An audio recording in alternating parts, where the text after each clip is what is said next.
1980-жыл 4-декабрь Чолпан ата мамлекеттик резиденциясы. Султан Ибраимов, жубайы Рева Ибраимова жана кичүү баласы 5 жаштагы Айбек бөлмөдө болчу. Айбек ыйлап кыжаалат боло бергенден күйөөсү тынчыраак эс алсын деп Рева айым кошуна бөлмөгө чыгып кетет. Султан Ибраимов болсо уктоочу бөлмөдө жалгыз калат. Баласы ыйлай бергенден кыжаалат болгон Рева айым коридорго чыкса колуна курал кармаган славян улутундагы бир чоочун туруптур. Рева айым алгач коркуп кетет. Анан бул жан келген шопур окшойт деп ойлойт да, сиз айдоочу менен биргесизби деп сурайт. Тиги чоочун башын ийкеп коюп унчукпастан чыгып кетет. Рева айым коркуп дароо чуркап күйөөсү Султан Ибраимовдун бөлмөсүнө кирет. Караса, Султан Ибраимов эбак эле атып өлтүрүлгөн экен. Рева айым заматта милицияга чалайын десе телефондордо иштебей турган экен. Чуркап өздөрүнүн айдоочусуна барса ал да өлүп жатыптыр. Кароолчу Коңуратов да өлтүрүлгөн экен. Суук кабар бүткүл Советтер Союзуна желдей тарады. Москва өзгөчө көңүл бөлөбүз деп иштин тыкыр иликтенишине сөз берсе да акыраягына чейин ачыкка чыгып иликтенбей калды. Бүгүнкү күнгө дейре сырдуу бойдон калууда. Атүгүл бул тема боюнча азыр деле кээ бирлери сүйлөшүүдөн чучулашат. Дегеле кыргыз саясий аренасында элдин сүймөнчүлүгүнө айланган Төрөгөлдү Балтагулов, Сакин Бегматова, Насердин Исанов, Бекмамат Осмонов, Сатыбалды Жээнбеков жана биз сөз кыла турчу Султан Ибраимовдун өлүмү кылымдын жоопсуз калган жандырмак бойдон бүгүнкү күндүн талкуусунда. Тарых баарын таразалайт. Ак илет бирок сынбайт. Султан Ибраимов, өрнөктүү өмүр, сырдуу өлүм. Ролик Исхак Эгемназаровдун макаласынын негизинде даярдалды. Султан Ибраимов советтик жетекчилердин саясий олимпиндеги эң жогорку даражадагы инсандардын бири болгон. Анын саясий аброю бүткүл союздук республикаларда сезилип турган. Султан Ибраимовдун эң асыл адамдык сапаттары жөнүндө аңыз кептер ошол күнгө дейре эл оозунда айтылып келет. Анын мээримге толгон жүзү, лидерлик образы, нагыз кыргыз мырзасына тиешелүү мүнөзү, жан дүйнөсүнүн тазалыгы, эрдиги, чыныгы элдин уулу экендиги анын сүрөтүндө таасын чагылып турат. Кыргыз тарыхында мындай эл уулдары көп өткөн. Болгону аны биз кээде тааний албай, унутуп коюп жатабыз. Кыргызда аккан арыктан суу агат деген накыл кеп бар. Султан Ибраимовдун лидерлик касиети ата-бабаларынан бери келген десек болот. Айтылуу Сарыбагаш уруусунан чыккан, Орус империясы менен кыргыздын тилин табыштырган көрүнүктүү мамлекеттик ишмер Атеке Баатыр Султан Ибраимовдун 6-чы атасы болгон. 1927 жылы 27 сентябрда азыркы Чүй облусунун Алчалуу айылында туулган. Бала чагынан тарта Султан эмгекчил, кичипейил, сабаттуу чөйрөдө өстү. 1941 жылы башталган согушка баруу үчүн 14 жашар Султан канча жолу фронтко жөнөтүшүн суранса да, аскер комиссариаты аны жөнөтпөй айылда тракторист болуп иштетип калтырышты. Согуш аяктагандан кийин Фрунзедеги гидромелиоратив техникумуна тапшырып, аны 1949 жылы артыкчылык менен бүтүрдү. 1952-54 жылдары Ташкенттеги ирригация жана айыл чарбасын механизациялоо инженердик институтунда билим алууну уланткан. Анын кайнатасы Алаш Ордонун мүчөсү Касымбай Телтаев болгон. Ал кезинде Кыргыз ССРнын түзүү демилгесин көтөрүп чыккандардын катарында. Дал ошол Кыргыз Союздук Республикасын түзүү боюнча Сталинге кат жазаарда бул киши да болгон. Бир сөз менен айтканда Кыргыздын каймактарынан болчу. Мындан улам Касымбай Телтаев да 37 жылы репрессияга илешип кала жаздаган. Бирок тагдырдын буйругу менен аман калган экен. Мына ушундай чыгаан киши Султан Ибраимовдой чыгаан уулду дароо байкап, кызын берүүгө макул болгон дешет. Кайнатасы Касым Телтаев кийин өмүрүн 5 маал намаз окуп, ислам дининин эрежелерин мүмкүн болушунча карманууга аракет кылуу менен өткөргөн. Султан Ибраимов да коммунизм күчөп турган кезде кайнатасынын ибадаттарына сый менен мамиле кылып, эч качан каршы чыккан эмес. Тескерисинче аны колдоп турган. Айтайын дегеним, бул мезгилдери жетекчилер атеизм идеологиясына сукарылып, динге каршы болушкан. Бирок Султан Ибраимов андайлардан эмес эле. Жубайы Рева айым педагогика институтун кандидаттык ишин таштап, балдарына тарбия берүүгө белсенет. Рева айым Атеке Баатырдан колмо-кол болуп аманат катары келе жаткан ыйык Куран китебин Султан Ибраимовдун эжеси Имам Бачыдан аманат катары алат.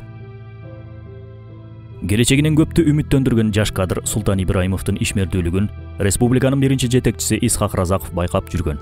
1959 жылы Исхак Разаковдун токтомунун негизинде Султан Ибраимов Аламүдүн райкомунун экинчи секретары болуп бекитилген. Мына ушундан соң анын саясий карьерасынын масштабы кеңейет. Султан Ибраимов Исхак Разаковду өзүнүн устаты катары жогору баалап урматтаган. Буга факт катары 10 жылдан бери өз ата журтунун караанына зар болгон 60 жаштагы Исхак Разаков акыры уруксат алып 1970 жылы бир жумалык сапар менен Кыргызстанга келет. Сапарларынын биринде Жалалабадка жетип, Жалалабад курортунда мейманчылашат экен. Бул окуя боюнча Жолборс Жорбековдун Исхак Разаков улуттун улуу инсаны китебинде мынтип жазган. Ошол отурушта Султан Ибраимов сөз сүйлөп, азыркы жетекчилердин көпчүлүгү сиздин тарбияңызды алганбыз, сиздин кадрларыңыз болуп эсептелебиз. Мен өзүм сиз республиканы жетектеп турган мезгилде партиянын катарын өтүп, Кыргызстан Компартиясынын борбордук комитетинин аппаратына кызматка келдим.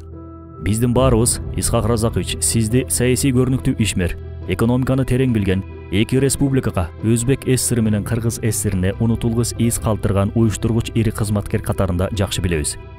Сиздин ысымыңыз бул эки элдин тарыхынан түбөлүк орун алат. Биз чын жүрөктөн сиз менен сыймыктанабыз. Сизге окшошууга аракеттенебиз. Сиз баштаган чоң иштерди улантабыз, деп Султан Ибраимов дагы бир топ жылуу сөздөрдү айтат.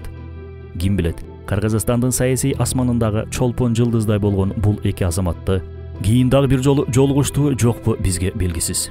Бирок Султан Ибраимовдун «Биз сиз менен сыймыктанабыз, сизге окшошууга аракеттенебиз, сиз баштаган иштерди улантабыз» дегени ошол мезгилдеги жетекчи Турдакун Усубалиевдин саясатына туура келгенби же жокпу, аны болжолдош кыйын эмес. Канткен күндө да Султан Ибраимовдун кайгылуу тагдыры да көп ойго салат. Султан Ибраимов 1961 жылга чейин Аламүдүн райкомунун экинчи секретарлык кызматына 3 жылдай аркалайт. 1961 жылдын 25 майында 34 жашында Кыргыз ССРинин суу чарба министри болуп дайындалган. Бул анын саясий карьерасындагы чоң секириги болду. Азыркы күнгө салыштырсак, райондун акиминин орун басары бат эле министр болуп кеткен учур дээрлик жок эсе. Мунун баары Султан Ибраимовдун өз ишин так билгендиги, уюштургуч чеберчилиги, чарбачыл экендиги, эң башкысы элге жакындыгы. Эл менен сен бийиксиң, элден чыксаң кийиксиң деп Арстанбек акын жазып кеткендей, дал ошол принципте кармангандыгы Султан Ибраимовду элдин сүйүүсүнө жеткирди. 1962 жылдын жазы жаш министр үчүн аябай татаал болгон. Кургакчылык каптап суу жүргөн жер аз. Өзү баш болуп сугат түйүндөрү башкармалыгынын ишин көзөмөлгө алып, айдап себүү мезгилин нымдуулуктун топтолушуна маани берип, сугатчылардын алачыктарында болуп, алардын жашоо тиричиликтерине, көйгөйлөрүнө көңүл бурган. Республиканын бир да капчыгайы суулары анын көз жаздымында калган эмес. Ал суу барган сугат жерлеринин ар бирин жатка билер эле. 1960-66 жылдардын аралыгында 11 000 гидротехникалык курулуштар курулган. 27 орто жана чоң насостук станциялар, 450 километр каналга бетон төшөлгөн. Базар Коргон, Аларча, Карабалта, Карадария суу сактагычтары курулган. Токтогул КЭСинин курулушуна маани берген. Ошондуктан Кыргыз гидроводхоз, Кыргыз айыл чарба долбоору институттарын түзүү саясатын жүргүзгөн. 1968 жылдын 22 январында Ош облустук комитетинин жыйынында партиянын Ош облустук комитетинин биринчи секретары болуп шайланган. Ал убакта Жалалабад облусу менен Баткен облусу Ош облусунун аймагына кирген. Бүгүнкү Ош шаарынын жана Ош облусунун инфраструктуралык сапатын көтөрүүдө Султан Ибраимовдун салымы нар көтөргүс. Тарых илимдеринин кандидаты Нургүл Эрдолотова бара-бара Султан Ибраимов эл арасында таанымал жетекчиге айланды. Анын келери менен Ош облусунун борбору болгон Ош шаарынын генералдык планы түзүлдү. Мунун негизинде шаарга көп кабаттуу үйлөрдү курууга, жолдорду оңдоого, микрорайондорду түзүүгө көп көңүл бурулду деп айтат. Султан Ибраимов Ош обкомунун биринчи катчылык кызматында турган 10 жыл аралыгында Ош шаарында гана салынган эң чоң курулуштарды санап өтсөк ушулар: Ош улуттук драма театры, Ош облустук ооруканасы, Ош шаарынын мэриясы менен Ош облустук администрациясынын имараты, Ош шаарынын борбордук аянты, Сулайман Тоо музейи, Ош насос заводу, Ош кыргыз текстиль комбинаты, Ош ТЭЦи, Ош аэропорту, Ош облустук потребсоюздук имараты жана башка жүздөгөн объектилер. Чыгаан жетекчинин жасаган иштерин санап айтуу оңой, бирок ичине үңүлүп кирип, кандай кыйынчылыктар менен бул ийгиликтер жаралганын айтуу кыйын. Кыргыз эл артисти Гүлайым Каниметова Ош улуттук драма театрынын салынышы боюнча ушундай дейт: Ал убакта Ошто бир гана өзбек драма театры болгон. Ошондо айткан: эмне үчүн экинчи борборубуз болгон Ошто кыргыз драма театры болбошу керек деп, ал кишинин демилгеси менен Ош улуттук кыргыз драма театры салынган. Ар бир спектаклдин премьерасында Султан Ибраимович келип, өзүнүн жеке пикирин, сунушун айтып кетчи. Бизге болгон камкордугу азыр эстесем бүгүнкүлөр үчүн жомок. Театр менен кошо үй да курдурду. Тех персоналдардан баштап ар бирибизге үй берди деп эскерсе, ал эми эмгек сиңирген дарыгер Сулайман Иманбаев Ош облустук ооруканасынын курулушу боюнча республикада биринчилерден болуп бүт комплекстүү облустук оорукана курулду. Биринчи кышын койгондон баштап бүткөнгө чейин Султан Ибраимов өз көзөмөлүнө алды. Анын дарыгерлерге мамилеси өзгөчө эле дейт.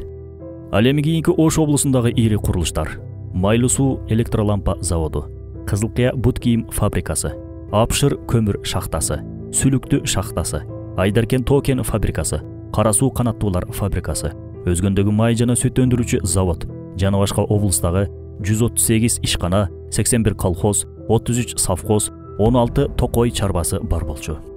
Бул жасалган иштеринин натыйжалуулугу катары бир эле мисалга токтолсок, Майлуу суу лампа заводу ошол маалда СССРдеги эң ири электролампалык заводдордун бири болгон.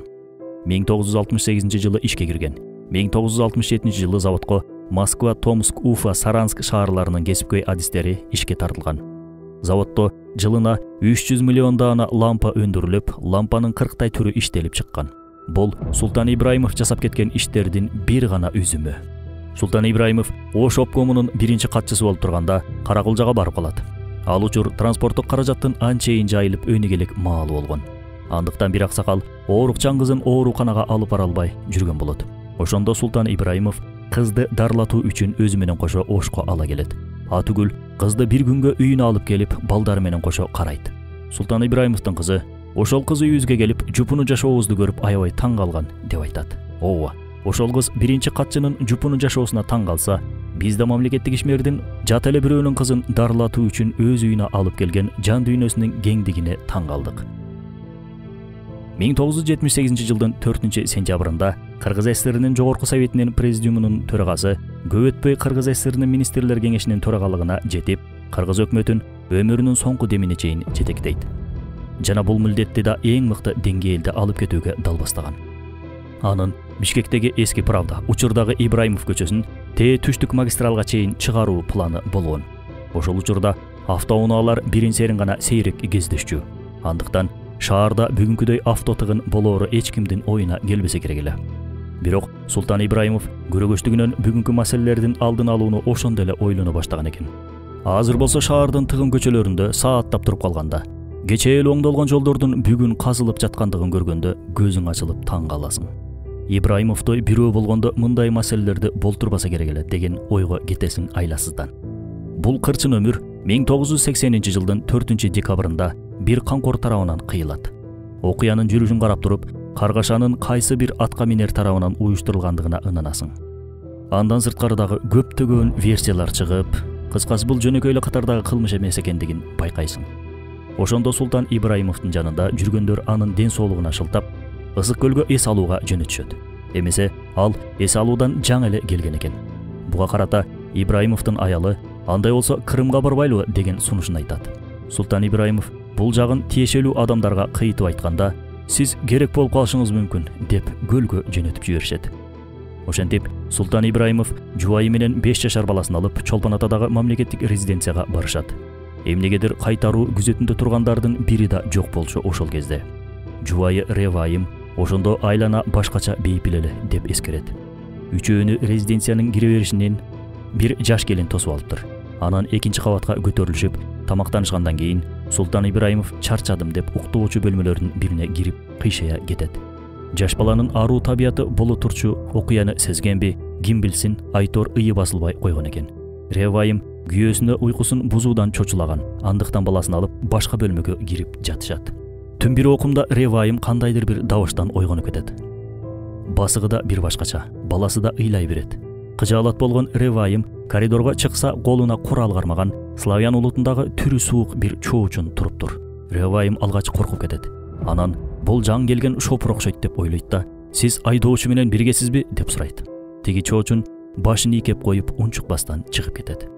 Ревайым коркуп, дароо чуркап күйөөсү Султан Ибраимовдун бөлмөсүнө кирет. Караса, Султан Ибраимов эбак эле атып өлтүрүлгөн экен. Жүрөгү оозуна тыгылган аял Юра деп кыйкырган боюнча биринчи кабатка чуркайт. Барса, бөлмөнүн баары чачык. Юра болсо бөлмөнүн ортосунда көмкөрөсүнөн өлүп жатыптыр. Ревайым Баламды кийинтип алып, элди жардамга чакырып, резиденцияны аралап чуркадым, дейт өз эскерүүсүндө. Мамлекеттик резиденцияга өлкөнүн экинчи адамы барып жатса, бир да күзөтчү жок. Анан да жөнөкөй адам кире албаган жерге кайдагы бир мылтыкчан кирип, ит аткандай атып салуусу эмне деген шумдук.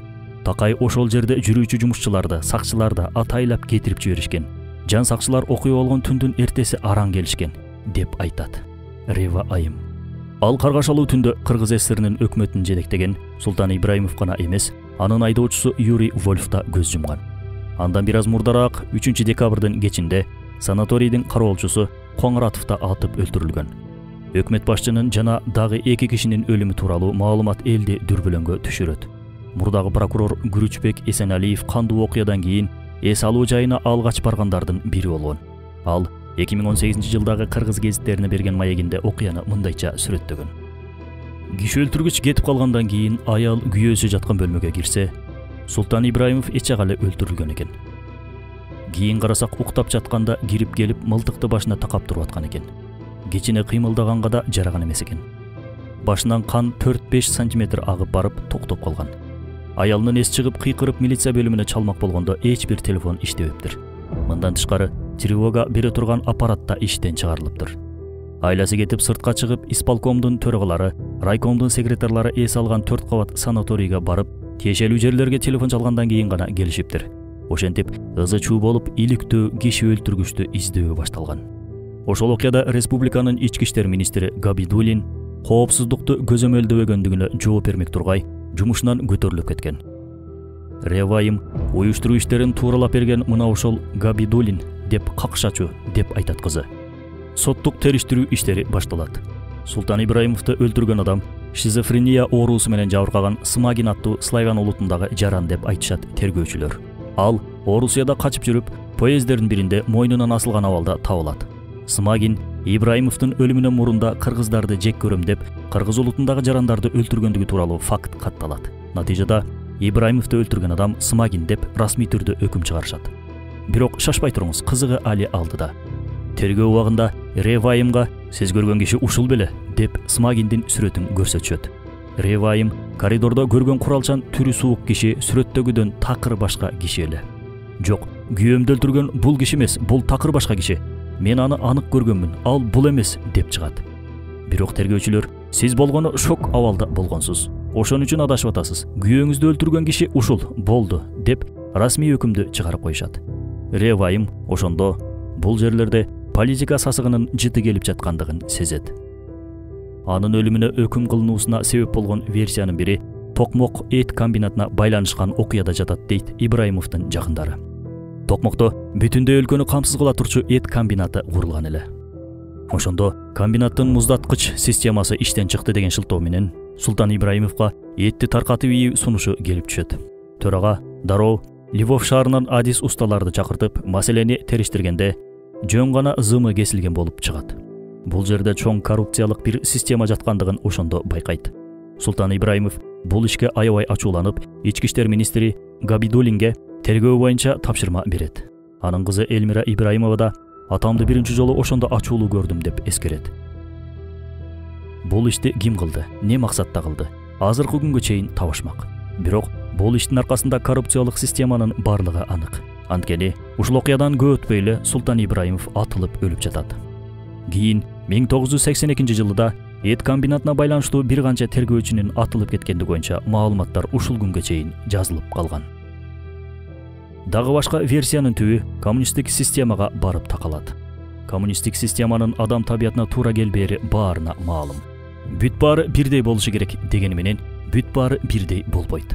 Ар кимдин табияты ар башка. Коммунизмдин эң чоң айыбы бул адамдын табиятын эске албастыгы. Деги эле системалардын баары эле адамдын табиятын эске ала бербейт. Теңдикке адилеттүүлүк назары менен караган баягы эле адамдык келесоо философия. Тилекке каршы бул философия аял менен эркектин укугун теңдеген феминисттик идеология менен да элге сиңип келе жатпайбы? Ачынында кыргызчылыкта болсун, исламда болсун, аялдын укугу эркектикинен жогору. Аны теңдөө менен кайра аялдын укугун тепселеп төмөндөтүп жатабыз. Негизи ислам менен кыргызчылыкты айырмалап кароо деле туура эмес. Экөө эри шаркак, эки дене бир рух сыяктуу. Исламият теңдикке адилеттүүлүк назары менен карабайт. Динибиз ар кимге өз акысын берүүнү гана адилеттүүлүк катары эсептейт. Аялга аял катары, эркекке эркек катары карап, өз табиятына жараша мамиле кылат. Теңдик кылабыз деп аялдан эркектик кара күчтү же эркектен да аялдык назиктикти талап кылуу адилеттүүлүк эмес, накта зулумдук. Эмгекчил менен жалкоого да бирдей мамиле кылган коммунисттик системада дал ушундай эле адилетсиздик. Мындай системага бүгүн кайсы келесоо баш ийүүсү мүмкүн. 70-жылдардын аягында бүтүндөй өлкө идеологиялык жана экономикалык жактан реформага муктаж абалга келип калган эле. Себеби дүйнө жүзү боюнча, айрыкча батыш дүйнөсүндө технологияда, экономикада өсүш байкалса да, СССР бул жаатта артта калып жатты. Жарандардын социалдык абалы да төмөн болчу. СССР нефтинин жана газдын экспорту аркылуу жарандарды, аскердик программаларды, союздаш өлкөлөрдү каржылап турчу. Энерги ресурска болгон баанын кескин төшүүсү менен абал ого бешбетер курчуду. Натыйжада 79-жылы мусулман менен мусулманды согуштурган Ооган согушу башталып, 85-жылдары болсо перестройка башталды. Мунун баарын көрө билген Султан Ибраимов. Ибраимов Ош облусунун биринчи катчысы болуп турганда, кезектеги съездге чыгып сүйлөөчү сөздү жазуу үчүн юрист Леонид Левитин милдеттендирилип Ошко барып калат. Султан Ибраимов менен жолуккан кезде Ибраимов Левитинди карап туруп, партияны реформалашыбыз керек. Партия реформага муктаж абалда. Себеби элден партия аябай эле узакташып кетти деп айтат. Левитин коркконунан эмне дешти билбей нес болуп калат. Мындай сөз түшүнө үч уктасы да кирмек эмес. Анткени эл коммунисттик бийликтин чийген чийинен гана чыкпай, түзүп берген алкактын ичинде гана ой жүгүртүп келишкен. Мындай сөз үчүн түз эле атууга жолдомо берилмек ошондо. Султан Ибраимов бул оюн жалпы кеңешмеде чыгып айтмак. Бирок Левитин айтпай эле коюңузчу деп жатып, караманча каршы чыгат. Ибраимов акыры бирөө айтыш керек да дейт. Натыйжада Султан Ибраимов съездде бул оюн айтпаса да, СССРдин айыл чарба министринин иштерин кескин сындап өтөт. Султан Ибраимов мына ушул жерде жыландын куйругун жаза баскан деген версия да бар. 90-жылдары Левитин китеп жазып, дал ушул азыр айтып өткөн окуяны 2-3 беттик баракка сыйдырат. Бирок ошол кездеги бийлик уруксат бербегендиктен китеп жарык көрбөй калат. Левитин 2011-жылы кайтыш болуп кетсе да, бирок учурда китептин сигналдык түрү дагы деле бар. Издегендер табат. Султан Ибраимовдун өлүмү үй бүлөсү үчүн оор болгондугун айтпасак да белгилүү. Бирок адамдарда аларга оор күндөрүндө жөлөк болуунун ордуна корккондуктарынан аркаларын салышкан. Бийлик тараптан да ар кандай кысымдар болгон деп айтылат. Алсак, кызы Гүлмира Ибраимова филология илими боюнча кандидаттык диссертациясын жактайын деп атканда, анын илимий жетекчисин коммунисттик партиянын борбордук комитетине атайын чакыртышып, Гүлмиранын диссертациясын жактатпа деп талап коюшат. Натыйжада сырдуу буйрук аткарылат. Дал ушул сыяктуу чектөөлөр башка балдарына да, кыздарына да өтө көп болот ошол кездин бийлиги тарабынан. 1985-жылы Турдакын Усубалиев бийликтен кетип, анын ордуна Абсамат Масалиев келет. Дал ушул 85-жылдардан кийин ар кандай чектөөлөр, куугундуктоолор токтоп, эркин жашап калдык деп эскеришет өз сөзүндө Ибраимовдун балдары жана кыздары. Өткөн өттү, кеткен кетти. Элес гана калды артынан. Бирок бул элестер биздин эртеңкибизге багыт берүүчү көргөзмө болуп бере аларын унутпашыбыз керек. Эртеңки кечээгиден башталат. Тарых келечектин күзгүсү. Султан Ибраимовдой инсандар мекен үчүн жанын бергенден да кайтпаган азаматтарга мыкты үлгү болуп бере алат. Ал эми биз ошол күзгүнү карап, кадамыбызды ташташыбыз керек. Бул жашоодо чындык бар да төгүм бар.